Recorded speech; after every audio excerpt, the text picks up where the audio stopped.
ആഹാ. അമ്മച്ചേ, തണുപ്പ് മാറ്റിയായിരിക്കും. നീ ആരാടാ? ഞങ്ങൾ ഗൊളീഗ്സ് ആണ്. കൊളീഗ്സ് അല്ല, കൊളീഗ്സ്. ഞാൻ പഴയ 10ാം ക്ലാസ്സാ. ഞങ്ങള് ഇതുപോലെ ഇടയ്ക്കിടയ്ക്ക് കൂടാറുണ്ട്. ആണോ? ഞാൻ വട്ടോളി പൊറിഞ്ചു, ഇവിടുത്തെ ഫിസിക്കൽ ഡയറക്ടറാണ്. എന്നാ നിന്റെ കയ്യിലൊരു ഉണ്ടാ? ഉണ്ടല്ല, finger balls for finger exercise. ഇയാള് കൊള്ളാമല്ലോ, അവിടെ ആളല്ലേ?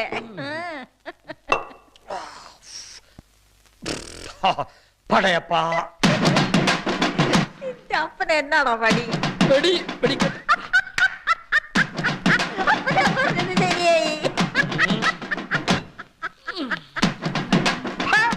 പരട്ട കിളവി ചൊറിനായേ.